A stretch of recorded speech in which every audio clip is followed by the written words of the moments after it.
सासू माँ बदल गई।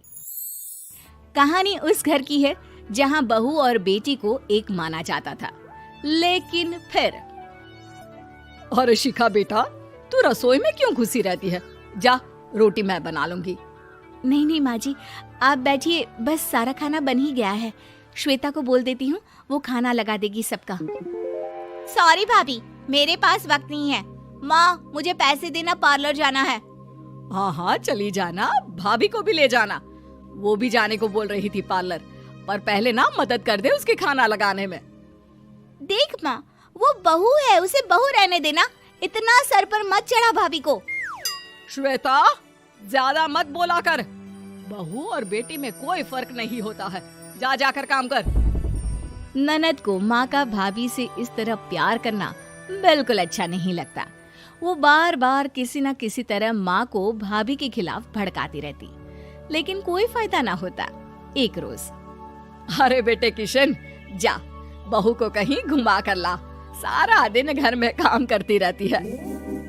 हाँ हाँ माँ, हम लोग जा रहे हैं ना गोवा। अच्छा जी, भाभी ने तो हमें बताया भी नहीं। वैसे तो सारी पंचायत करती है, ये गोवा वाली बात क्यों छुपा गई हमसे? अरे क्योंकि उसे खुद नहीं पता था बहन। मुझे टिकट सस्ती मिल रही थी तो मैंने बुक कर दिया। हाँ शिखा, पैकिंग कर ले, संडे हम जा रहे हैं गोवा। दोपहर में शिखा पैकिंग कर रही थी कि सास आ जाती है। ये क्या बहू, साड़ियाँ? अरे गोवा जा रही है घूमने या फिर शादी में मायके हैं? माँ जी, ऐसा कुछ है ही नहीं, समझ में नहीं आ रहा क्या रखूं कपड़े में। अरे तेरी और श्वेता की साइज तो एक ही है, उसके कुछ मॉडर्न कपड़े ले ले, आकर लौटा देना। हाँ माँ जी, ये ठीक रहेगा। शिखा श्वेता के पास जाती है और उससे कपड़े मांगती है। ना जी ना, मैं अपने कपड़े ना दूं, वैसे भी फैल जाएंगे मेरे कपड़े, बहुत महंगे वाले हैं। शिखा मुंह लटकाकर कमरे में आ जाती है तो सास कहती है, चल तैयार हो जा, तुझे मैं शॉपिंग करा कर लाती हूँ गोवा की।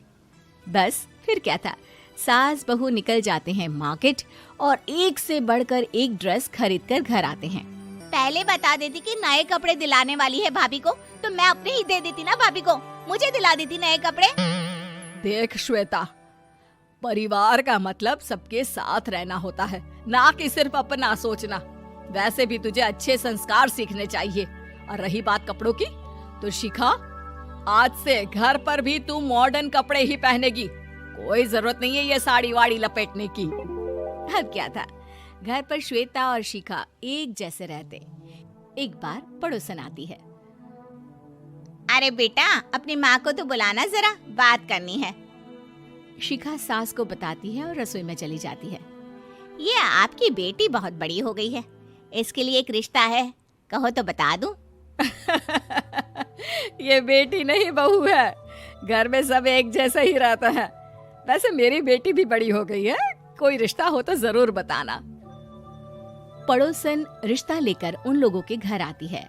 तब श्वेता की होने वाली सास कहती है, तो ये घर है, कितने मंजिल का है? और ये बहू ने आपकी क्या पहन रखा है, जीन्स टॉप? अरे भाई, साड़ी वाड़ी नहीं है क्या इसके पास?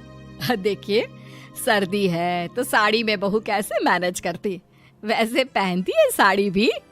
देखिए, हम लोग ठहरे पैसे वाले लोग, कोई कमी नहीं है हम लोगों के पास पैसों की, बहुत पैसे हैं, जमीन, नौकर चाकर, कार, सब कुछ है, लेकिन घर में संस्कारी बहू चाहिए। समझ रही हैं ना आप? सास कुछ कहती कि श्वेता बोल पड़ती है, हाय रे, नौकर चाकर से लेकर जमीन, कार, पैसा, हाँ हाँ, मुझे रिश्ता मंजूर है, मंजूर है मुझे। अरे रुक जा श्वेता, मैं बात कर रही हूँ ना। देखिए, हम लोगों के घर इतनी आजादी नहीं मिलेगी। अरे हाँ कर देना माँ, हाँ कर दे जल्दी से। सास क्या करती, बेटी की शादी ऐसे घर में कर देती है जहाँ ना उनके विचार मिलते हैं और ना ही आचार। शादी के बाद एक रोज फोन पर, श्वेता बेटा, एक बार घर आ जा, बहुत दिल करता है तुझे देखने का। माँ, वो घर पर बहुत काम होता है, कैसे आऊँ? बड़ा घर है, लेकिन आने जाने वालों की लाइन ही लगी रहती है। बेटा मैं तो जानती थी उस घर का हाल, लेकिन तू ही नहीं मान रही थी। माँ देख, हर घर का यही हाल है। तेरी बेटी को यहाँ घूंघट हटाने की परमिशन नहीं है और एक तरफ भाभी स्कर्ट पहनकर घूम रही है। बेटा मुझे क्या पता था कि मेरी बेटी को ससुराल के नाम पर पिंजरा मिल जाएगा। अच्छा माँ, फोन रखती हूँ, सास को गर्मा गर्म रोटी खिलानी है। तुम लोगों की तरह नहीं कि एक रोटी बनाओ, एक सब्जी बनाओ, फिर सारा दिन फ्री होकर घूमो। सास फोन तो रख देती है, लेकिन सोच में पड़ जाती है कि एक तरफ बेटी जिसे कोई आजादी नहीं, वहीं दूसरी तरफ बहू जिसे देखकर लगता ही नहीं कि उसकी शादी भी हुई है। अगले रोज। शिखा, अरे ओ शिखा। हाँ माँ, क्या हुआ? कुछ चाहिए आपको? मैं जिम जा रही थी। जिम के कपड़ों में बहू को देखकर सास को घूंघट में अपनी बेटी का ख्याल आता है। देख बहू, घर में बहू की तरह रहा कर। इतने टाइट कपड़े पहनकर जिम जाना पसंद नहीं मुझे। जा जाकर रोटी बना। रोटी? माँ अभी तो शाम के 6 बजे हैं, इस वक्त रोटी? अब क्या मेरे खाने पीने पर भी पहरा है? अरे जब मर्जी तब मैं अपने घर में खा भी नहीं सकती क्या? बहू को अजीब लगता है। वो समझ नहीं पाती कि जो सास कल तक इतनी सपोर्टिव थी, उन्हें अचानक से क्या हो गया। वो किचन में जाती है, गरम रोटी के साथ 2 तरह की सब्जी, रायता, सलाद सब लेकर सास के पास आती है। माँ जी, खाना। इतना सारा खाना? राक्षस समझा है क्या मुझे? रोटी मांगी थी मैंने गर्मा गर्म बस। पर माँ जी, रोटी खाती किससे आप? सब्जी तो बनानी थी ना। अरे भूख मर गई मेरी तेरी बहस से। जा जाकर काम कर, अंदर पूरी रसोई साफ कर। बहू अंदर चली जाती है। थोड़ी देर में श्वेता घर आती है। अरे शिखा, जल्दी से चाय ला, पकवान बना, मेरी बेटी आई है। अरे नहीं नहीं माँ, ड्राइवर बाहर खड़ा है। मैं तो घर का कोई सामान खरीदने के बहाने यहाँ आ गई हूँ, मुझे जाना होगा।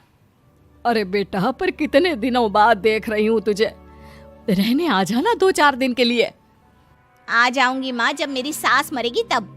मैं तो रोज मन्नत मानती हूँ कि मेरी सास मर जाए तो अच्छा है। अच्छा चल, जा रही हूँ माँ। हे भगवान, कैसे कैसे दिन देखने पड़ रहे हैं मेरी बेटी को। सास अंदर जाती है, जहाँ श्वेता की जिम वाली सहेली का फोन आया होता है। क्या बात है, आज जिम नहीं आई? अरे पता नहीं यार, आज माँ को क्या हो गया अचानक। पर खैर कोई नहीं, लगता नहीं कि मैं अब जिम आ पाऊंगी। शिखा स्पीकर पर बात कर रही थी, जिसे सास सुन रही थी। यार ये सास ना होती ही ऐसी है। मैं तो कहती हूँ बुढ़िया जल्दी मरे और तू आराम से जिए। शिखा को सहेली की बात पर गुस्सा आ जाता है। माँ के मरने की कौन सा बच्चा दुआ मांगता है मोहिनी? आगे से ऐसी बात मेरे सामने मत करना। हमारे घर की शोभा ही माँ है। क्या हुआ जो थोड़ी सख्ती दिखा रही है? उसमें भी कोई ना कोई उनकी भलाई ही होगी। मैं तो कहती हूँ भगवान मेरे जैसी सास सबको दे, जो सिर्फ माँ की तरह है। सास वाली तो कोई बात ही नहीं है उनमें। सास ये बात सुन रही थी।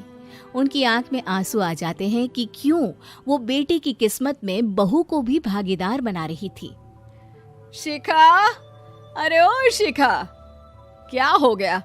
जिम नहीं जाना क्या?